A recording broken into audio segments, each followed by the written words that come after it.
지금부터 저희 행사 연사를 시작하도록 하겠습니다. 네, 첫 번째 연사로 제가 먼저 첫 번째 연사를 맡게 된 전북대학교 및 전북권역대학연합 탄핵 반대시국선언의 진행자 진행자이자 대표를 맡게 된 이사야라고 합니다.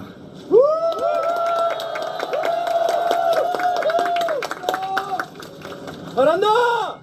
자유민주주의의 가치가 화이팅!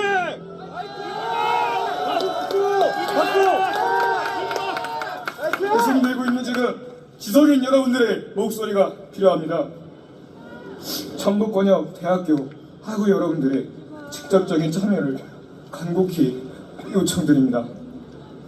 저희는 역사의 기점에 서 있습니다. 강한 결의가 필요한 시기입니다. 대한민국의 자유민주주의의 배가 침몰하는 위기 앞에 주저하고 망설일 시간이 없습니다. 학우 여러분들의 뜨거운 열정, 행동으로 동참해 주시기 바라겠습니다. 지난 10월 3일 비상계엄이 있었습니다. 처음 뉴스를 통해 이 소식을 접했을 때는 너무나도 당황스러웠습니다. 하지만 이는 반나절도 지나지 않아 종료되었죠. 대통령이 비상계엄이라는 극단적인 조치를 선택한 이유는 무엇이었을까? 과연 우리나라가 그 정도로 심각한 상황에 직면해 있는지 의문을 품지 않을 수 없었습니다. 그러나 이후 대통령의 담화문을 통해 알게 된 우리나라의 현주소는 정말 참담했습니다. 지난 2월 11일 헌법재판소 대통령 7차 변론기일에서 밝혀진 바에 따르면 더불어민주당과 야권은 선제 탄핵을 주장하며 대통령이 취임하기 전부터 무려 178회의 퇴진과 탄핵을 요구했다고 합니다. 맞습니다! 이후 이상민 행정안전부 장관, 이동관, 김홍일, 이진숙 방통위원장을 비롯한 이창수 서울중앙지검장, 최재해 감사원장, 헌정사상 최초 한덕수 대통령 권한대행 등등 정부 인사에 대한 총 29건의 탄핵 시도가 있었습니다. 야당은 대통령이 취임하지도 않았는데 그저 탄핵만을 외쳤다! 취임하자 정부 인사에 대한 무차별적인 탄핵을 남발하며 행정부를 마비시켜 주었습니다. 의석수를 믿고 폭주하는 그 모습에서 대화 타협은 찾아올 수 없었습니다. 맞습니다! 탄핵 tak본! 그리고 헌정사상 최초 올해 정부 예산안에 대해 여야 합의가 끝나지 않은 채로 감액된 예산안을 강행 처리했습니다. 그 중에서도 대통령실과 검경의 특활비 그리고 감사원의 특활비를 전액 삭감했습니다. 검경의 특활비의 경우는 검찰과 경찰의 비밀 수사와 정보 수집 및 비공식적 활동을 위해 사용되는 예산 항목으로 마약, 테러, 조직범죄 같은 사건 조사에 사용되는 예산입니다. 감사원의 특활비 또한 그렇습니다. 국가의 세입세출의 결산을 검사하고 행정기관 및 공무원의 직무를 감찰하는 감사원에서 특활비는 그들의 비밀감사와 중대한 비리조사를 위한 수사활동 지원에 사용됩니다. 그런데 이 또한 전액 삭감했죠. 국회 몫의 특활비는 원안 그대로 유지한 것과는 대비되는 모습이었습니다. 맞습니다! 우리나라는 1950년 6월 25일 북한의 기습남침을 시작으로 3년간의 참혹한 전쟁을 겪었습니다. 그리고 이 6.25 전쟁은 이제는 어르신이 되신 참전용사 어르신들과 하늘의 별이 되어 전사하신 수많은 호국 영령들의 목숨을 건 투쟁 끝에 휴전으로 잠시 멈추게 되었죠. 그런 전쟁의 폐허 속에서 쑥대밭이 되어버렸던 이 나라가 현재는 전 세계 10위권의 경제 대국이 되었습니다. 하지만 휴전협정 이후에도 북한의 수많은 도발 행위로 인해 우리는 실질적인 피해를 입어왔습니다. 당장 2000년대만 봐도 연평해전, 천안함 피격 사건, 대구 목함 지뢰 사건, 남북 공동연락사무소 폭파 사건, 그리고 수많은 미사일 도발과 작년에는 오물풍선까지 북한은 우리 자유 대한민국의 명백한 적국입니다. 맞습니다. 그런데 국정원의 대형 수사권은 야당에 의해 박탈되고 말았으며 야당은 국정원의 대공 기능의 완전한 무력화를 위해 조사권까지 폐지하였습니다. 심지어 이들은 지속적으로 대북제재 해제를 요구해왔습니다. 현재 우리나라에서 재판이 진행 중인 간첩 사건이 민노총 간첩단, 창원 간첩단, 청주 간첩단, 제주 간첩단 등 4건이나 됩니다. 그런데도 야당은 국정원의 대공 기능의 무력화를 시도하고 있으며 수사를 위한 검경의 특활비마저 전액 삭감했습니다. 충격적인 부분은 국정원에 대한 부분이 우리나라에서 현재 활동 중인 간첩들이 북한으로부터 받은 지령문에 그대로 있었다는 겁니다.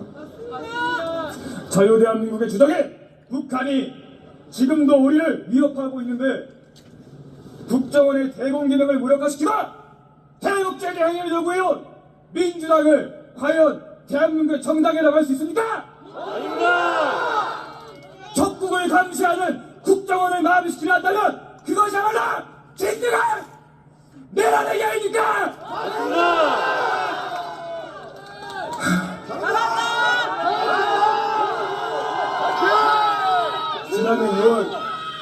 지난해 6월 부산 해군기지에서는 드론을 띄워 미 항공모함과 잠수함을 불법 촬영한 중국 유학생들까지 경찰에 붙잡혔습니다. 이후 이들의 휴대전화에서는 중국의 공안 관계자의 연락처까지 발견되었고 이후 이들은 중국의 우수 공산당원인 것으로 밝혀졌습니다.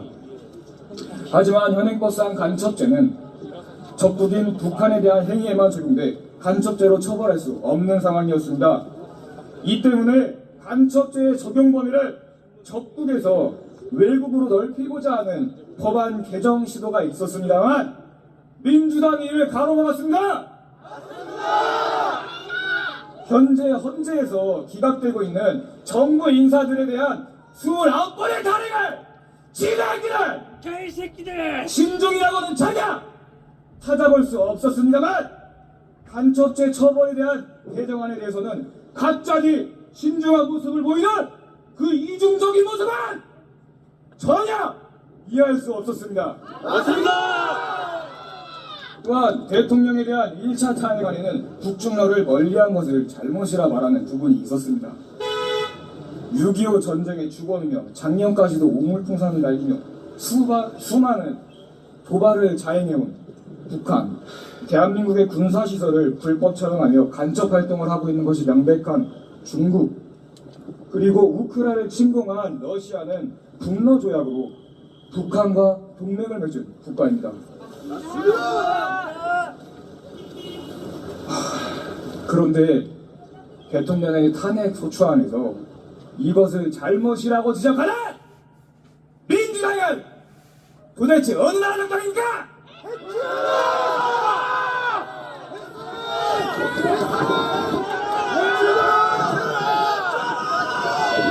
민주당을 해체하라! 제가 더욱 분노했었던 부분은 바로 정일성에 대한 부분입니다. 정일성은 전라남도 광주에서 태어났지만 1933년 중국으로 넘어가 중국 공산당을 홍보하고 대중을 동원하기 위해 수많은 혁명가요를 작곡한 사람입니다. 그가 작곡한 발로우 행진곡은 중국인민해방군의 상징적인 노래로 현재 중국인민해방군의 군가로 사용되고 있으며 6.25 전쟁 당시 중공군의 사기 짐작과 결속을 위해 군가 및 선전음악으로 자주 사용되었습니다. 맞습니다. 그는 중국 공산당을 위해 살았고 6.25 전쟁 당시 중공군은 그가 작곡한 팔로군 행진곡을 틀고 우리나라를 침략했습니다. 그런데 현재 더불어민주당 소속 광주광역시장인 강 기장은 그런 자를 기념하겠다며 기념공원 설립을 추진했습니다. 맞습니다. 이게 지금 말이 됩니까? 맞습니다. 좌파 분쇄! 그런데가 지난 광주 탄핵 반대 집회를 보며 구구우집하면서 광장 가옥을 막았습니다. 맞습니다. 저는 그 모습을 보고 대한민국 국민의 한 사람으로서 정말 분노하지 않을 수 없었습니다. 이게 지금 한국이 날기지 맞습니까? 좌파야 좌파. 강기정은 사퇴하라!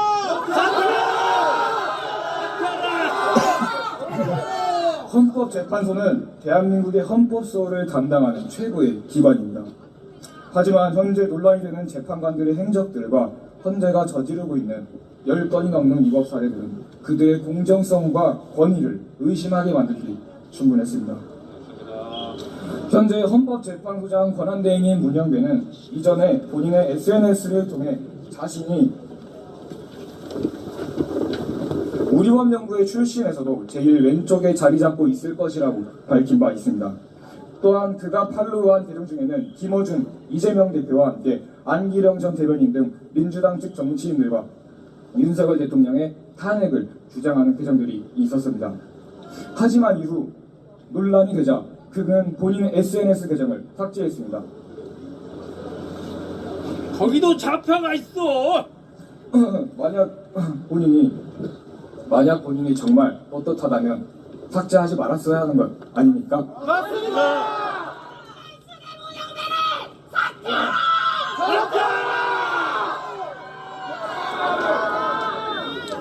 이소영 화이팅! 화이팅 화이팅!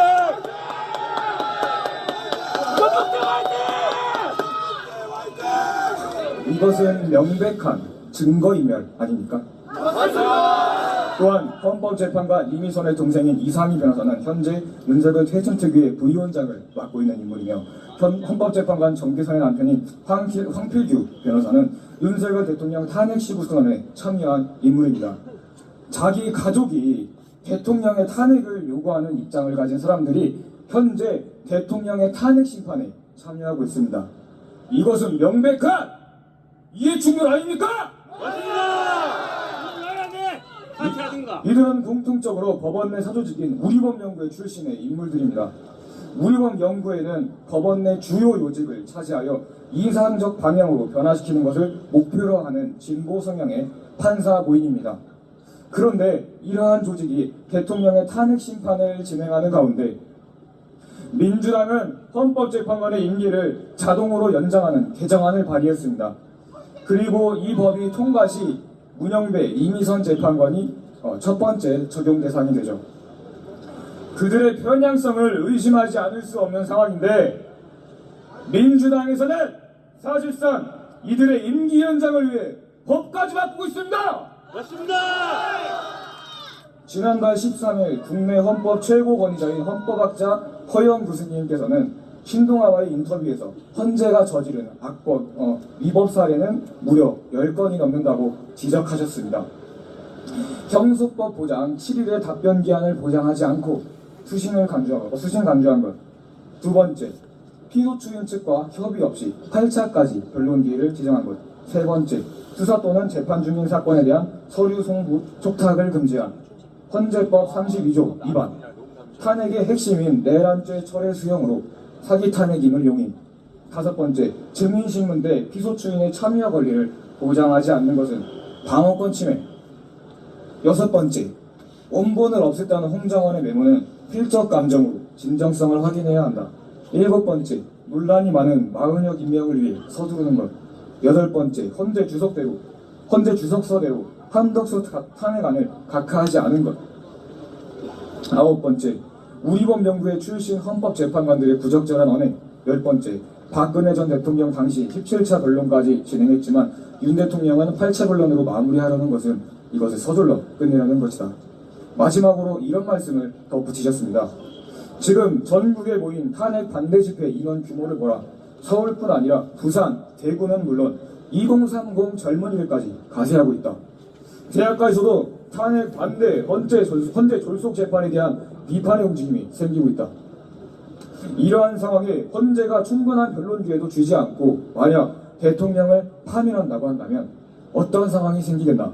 헌법재판소가 완전히 가루가 되어서 없어질 수도 있는 상황이다. 대통령에 대한 탄핵 심판은 재심이 불가능한 단심제입니다.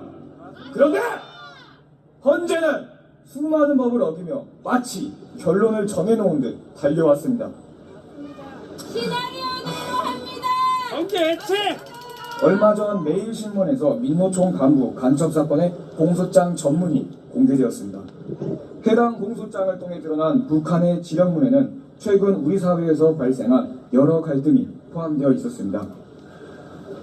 대표적으로 미국의 방해비 분담 등을 빌미로 한 반미 감정 확산, 반일 감정 고조, 윤석열 탄핵 등의 구호를 내건 반정부 시위의 퇴진운동 전개, 그리고 이태원 참사를 세월호 사건처럼 각계각층의 분노를 분출하는 계기로 만드는 움직임 등이 있었습니다.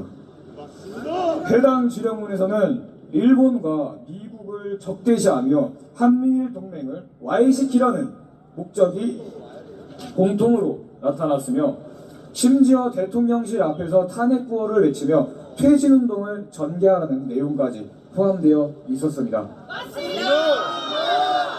탄핵 찬성 측 집회 현장에서 민주노총을 비롯해 연일 반미를 외치는 이들이 등장하는 것을 보면 의심하지 않을 수 없는 부분입니다. 더욱 충격적인 것은 대통령 1차 탄핵안에서 드러난 내용이었죠. 윤석열 대통령 1차 탄핵안 결론 부분을 발췌한 내용입니다. 한편 이태원 참사에 제대로 대응하지 못하여 수도 서울에서 한밤중 159명의 생명이 목숨을 잃는 사태를 초래하고도 행정부의 수반으로서 무책임한 모습으로 일관함으로써 국민의 생명과 안전, 행복에 전혀 관심을 기울이지도 않았고 공감을 보이려 노력조차 하지 않았다. 또한 소위 가치외교라는 미명하에 지정학적 균형을 도외시한 채 북한과 중국, 러시아를 적대시하고 일본 중심의 기이한 외교 정책을 고집하며 일본의 경고대 인사를 정부 주요 직위에 임명하는 등의 정책을 펼침으로써 동북아에서 고립을 자초하고 전쟁의 위기를 촉발시켜 국가 안보와 국민 보호의 의무를 내팽개쳐왔다. 이태원 참사를 정부 탓으로 돌리며 북중로를 멀리하고 일본을 가까이 한 것이 잘못이랍니다. 좌파 입장에서 과연 무슨 누가 얘기야? 진정한 내란 세력입니까? 민주당.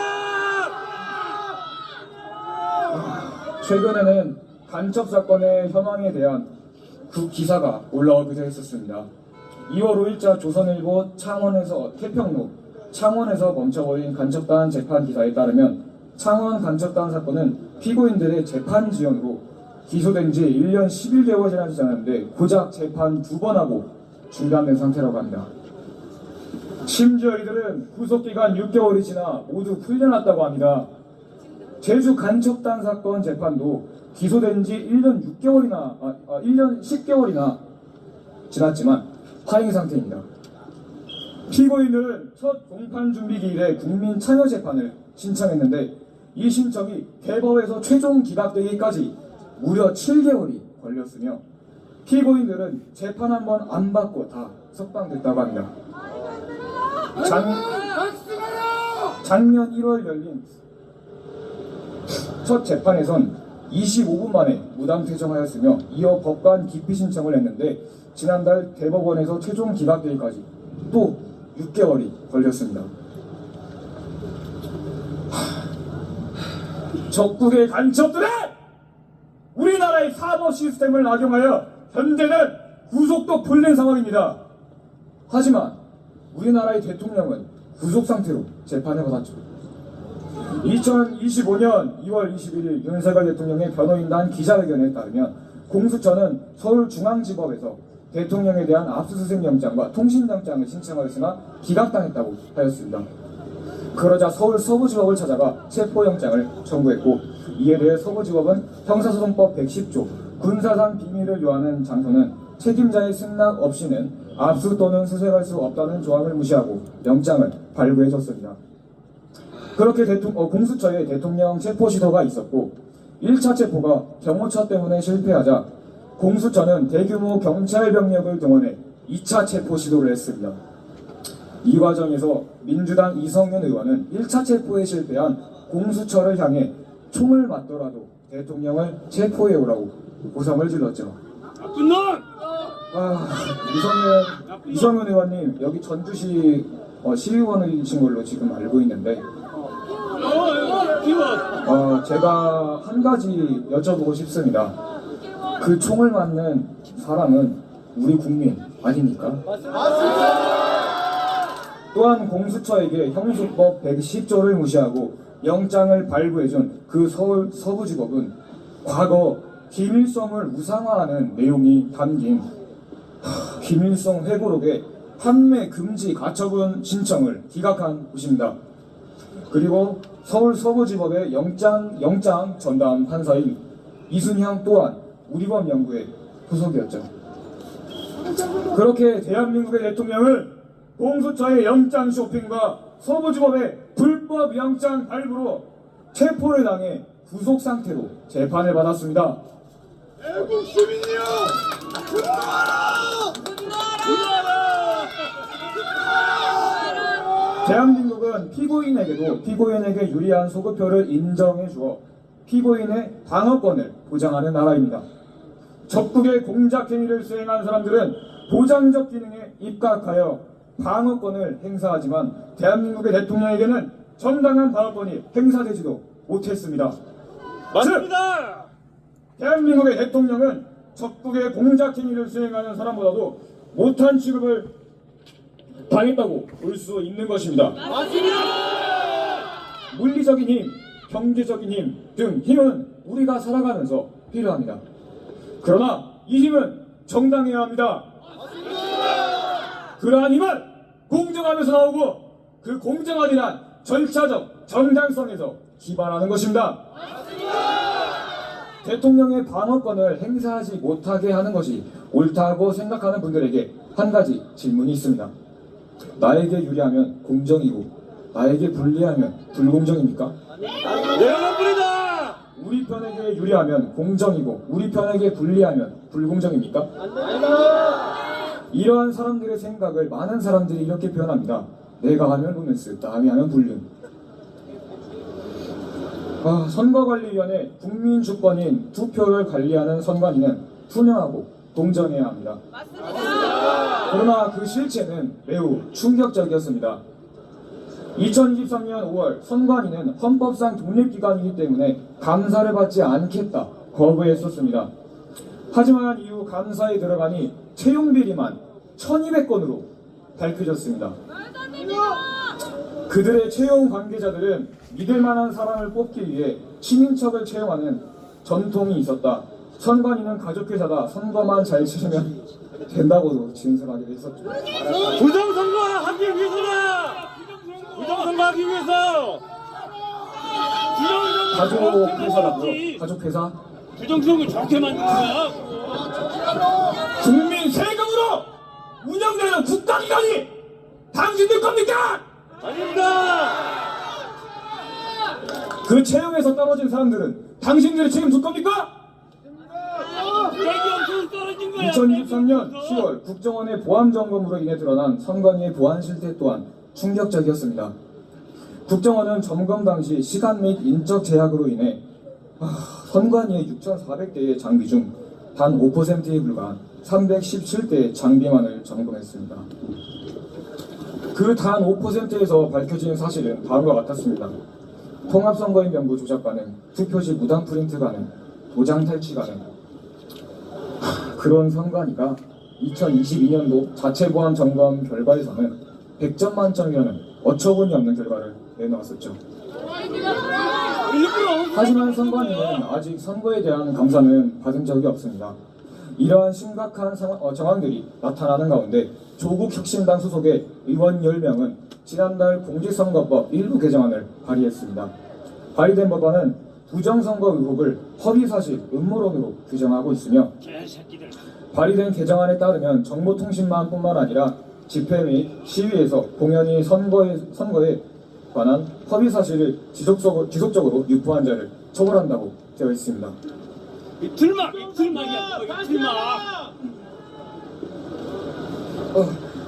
야당은 이제 부정선거에 대한 언급조차 하지 못하도록 법까지 만들어 국민들의 입을 막으려 들고 있습니다. 맞습니다.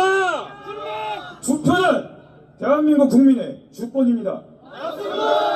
어쩌면 대한민국의 근간이 흔들릴 수도 있는 이 중대한 문제에 국민적 의심이 절반에 달하고 있는데 이미 과거 수많은 논란이 있었던 자들이 이것을 감추려 든다면 그것이야말로 진정한 반국 따위 아닙니까? 서버 까야 돼! 서버 까! 이번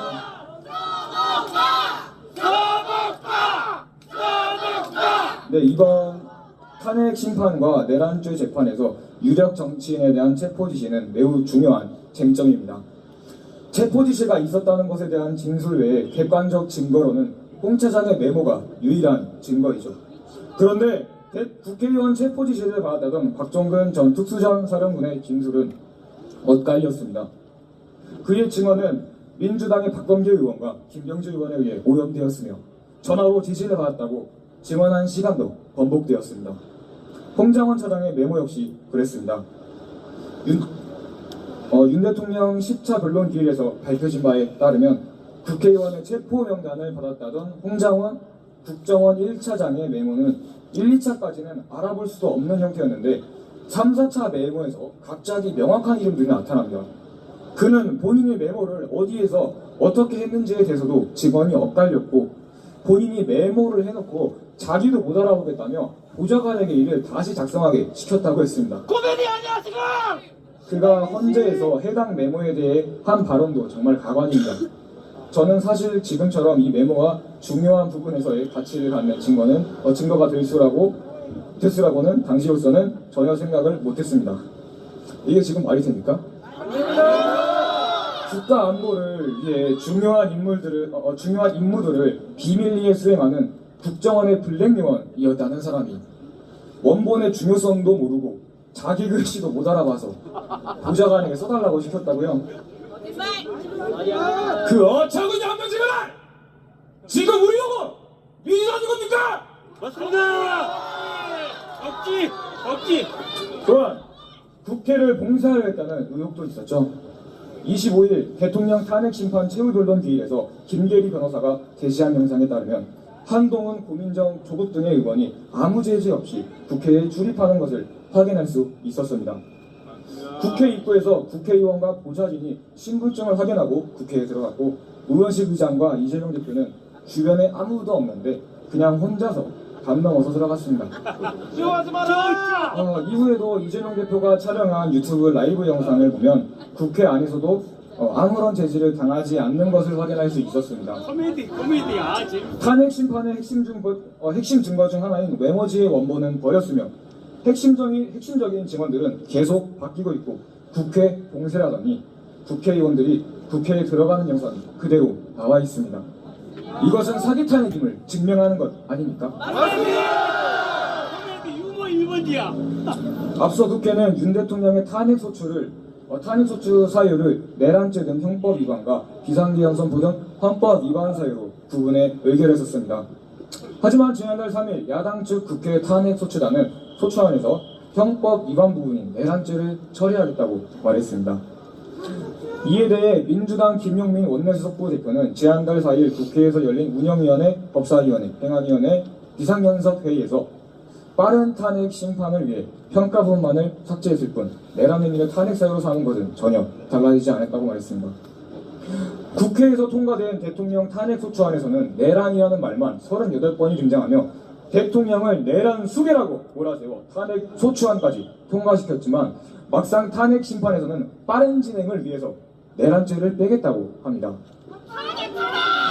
이에 대해 국내 헌법 최고권위자인 헌법학자 허영 교수님께서는 지난달 13일 신동아와의 인터뷰에서 이렇게 말씀하셨습니다. 형사소송법 298조 제1항에 보면 소추사의 동일성을 해치지 않는 범위 내에서 소추사유를 처리할 수 있다고 되어 있다. 탄핵소추의 핵심 내용인 내란죄를 제외한다는 것은 소추사의 동일성을 명백하게 해치는 것이다. 그럼에도 헌재가 그것을 수용한 것은 명백히 형수법 298조 제1항을 어긴 것이다. 탄핵소추의 핵심 내용인 내란죄를 빼는 것은 기각의 사유가 될 수도 있지만 탄핵이 성립하지 않는다고 각하할 수 있는 사유가 될 수도 있다.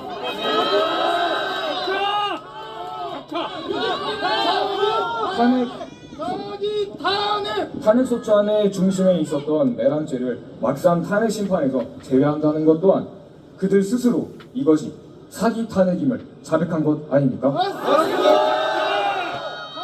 무효!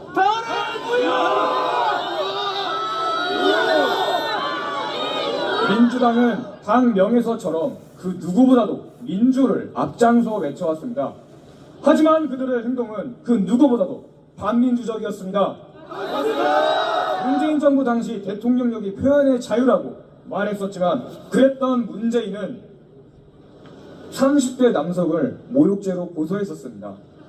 그리고 지난 2월 민주당의 전용기 의원이 민주파출소라는 걸 만들면서 카톡 등 메신저를 통해 가짜뉴스 및 허위 정보를 퍼나르면 내란 선전죄로 처벌받을 수 있다고 말했습니다. 들마. 가짜뉴스를 퍼나르면 처벌하겠다고 하는데 도대체 그 기준은 뭡니까? 내 맘대로. 그냥 당신들 입맛에 안 맞으면 다 가짜뉴스고 그렇지. 다 허위 정보 아닙니까? 맞습니다. 민주당이 외치던 표현의 자유는 어디로 갔습니까? 올랐어. 이후 유명 스타 강사인 전한길 선생님께서 현 사태에 대해 지적하는 영상들을 올리셨습니다. 그 중에는 선관위를 지적한 영상이 하나 있었는데 민주당이 이를 구글에 신고했죠. 또한 여론조사에서 지지율이 역전되고 텃밭이었던 전라도에서마저 분위기가 변하는 모습이 나오니 이번에는 여론조사 업체를 고발하겠다고 나섰습니다. 정당명에 민주를 달고 그 누구보다도 민주를 앞장서 외쳤지만 마음에 안 들면 아주 다 고발하고 있는 그 위선적인 모습은 정말이지 역겨웠습니다. 민주가. 청년층에서 민주당에 대한 지지율이 떨어지자 그들은 이런 발언을 하기도 했습니다. 박구용 전 더불어민주당 교육원수원장, 차이에 대한 존중의식을 배우지 못한 사람들, 그들 스스로 말라 비틀어지게 만들고 고립시켜야 한다. 유시민 전 노무현재단 이사장, 난 니들이 쓰레기라고 말해주고 싶다. 과거에는 60세가 넘으면 뇌가 썩는다면서 어르신들을 조롱하던 유시민 작가님께서는 본인이 60대가 되니 이제는 우리 1030 세대를 보고 쓰레기라고 합니다. 대변. 저는 유시민 작가님을 포함한 민주당 정치인 여러분들에게 한 가지 물어보고 싶은 것이 있습니다. 당신들 입맛에 안 맞으면 그렇게 다 고발하고 조롱하는 게 당신들이 자랑하는 민주정신입니까? 고작 그딴 게 민주정신이냐고!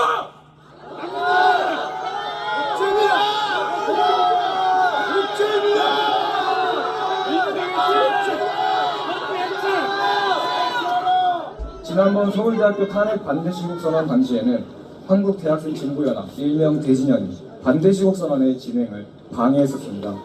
여러분은 이 대진연이라는 단체가 어떤 단체인지 아십니까? 빨갱이 단체. 그들의 대표적인 행적 몇 가지를 언급하고 가자면 미대사관에 무단 침입하여 방위비 분담금 반대를 외치며 기습 시위를 벌이다 경찰에 체포된 전적이 있습니다. 또한 윤석열 대통령이 후보 시절 그를 겨냥한 강력한 반대 운동을 벌였으며 용산 대통령실에 무단 진입을 시도하다 체포당하기도 하였습니다. 그들의 일부 회원들은 김정은을 존경한다며 대놓고 북한을 찬양하는 듯한 발언을 하기도 했었죠. 아주 대놓고 반미 친독 성향을 드러내는 집단입니다. 그런 자들이 최근 타대하게 대통령 탄핵 반대 시국선언에서 회방을 놓고 있습니다. 탄핵에 찬성하시는 분들께 한 말씀 드리고 싶습니다. 여러분은 탄핵 찬성 집회 현장에 참여하신 적이 있으신가요? 없으시다면 꼭 한번 현장에 나가보셨으면 좋겠습니다.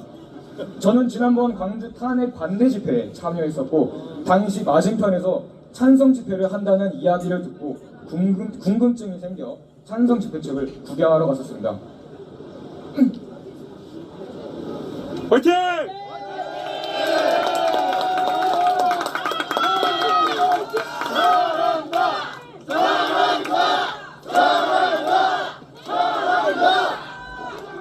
그리고 그곳에는 반미를 외치는 사람, 국가보안법 폐지를 요구하는 팻말을 든 사람, 과거 이적 및 내란 행위로 인해 헌재에서 해산되었던 통진당의 후신인 진보당, 현재 간첩들이 적발 중인 민주노총 등 앞서 언급한 민노총 간첩 사건의 공소장 전문에서 등장한 북한의 지령처럼 반미 침묵을 외치는 자들이 상당수 있었습니다.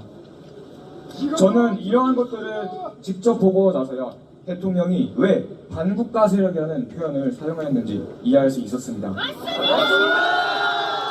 저는 탄핵에 찬성하시는 분들이 탄핵에 반대하는 우리들을 비난하기 이전에 왜 우리가 탄핵에 반대하는지에 대한 그 이유를 단 한 번만이라도 봐주셨으면 좋겠습니다. 그래도 정말 전부 다 귀찮고 찾아보기도 싫다면 과연 어떤 집단이 찬성 집회 현장에 나와 있는지, 그리고 어떤 집단이 탄핵 반대 집회 현장에서 회방을 놓고 있는지 그것 하나만이라도 봐주셨으면 좋겠습니다. 맞습니다. 그리고 가능하시다면 제가 오늘 한 이야기들을 모두 직접 확인해 보셨으면 좋겠습니다. 민주당의 저 위선자들은 우리들을 구구라고 쓰레기라고 조롱하지만 깨어있는 여러분들은 그들과는 다를 것이라는 것을 저는 믿습니다. 탄핵에 대한 우리의 의견 물론 엇갈릴 수 있습니다. 하지만 대통령에 대한 비판은 그를 직무복귀시킨 이후에 해도 늦지 않습니다. 침몰 위기에 있는 이 현재 우리나라의 이 혼란스러운 전국 속에 만약 정말 대통령의 탄핵이 인용되고 저런 반국가 세력들이 득세하게 된다면 정말 우리나라의 다음은 없을지도 모릅니다. 행동하지 않는 양심은 악의 편이라고 했습니다. 귀찮다고, 모른다고, 관심이 없다고 계속 그냥 그렇게 넘어가는 사이에 저런 반국가 세력들이 득세하게 된다면 이 자유 대한민국에는 더 이상 기회가 오지 않을지도 모릅니다.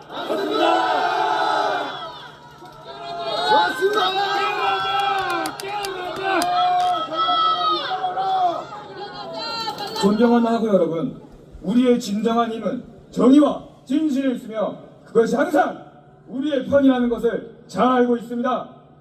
역사 속에서 대한민국의 운명은 언제나 우리 국민들의 손에 의해 결정되어 왔다. 지금도 마찬가지로 우리의 손에 달려 있습니다. 잘한다.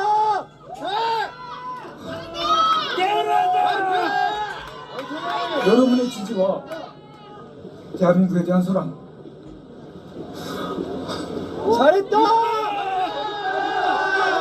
대한민국 만세.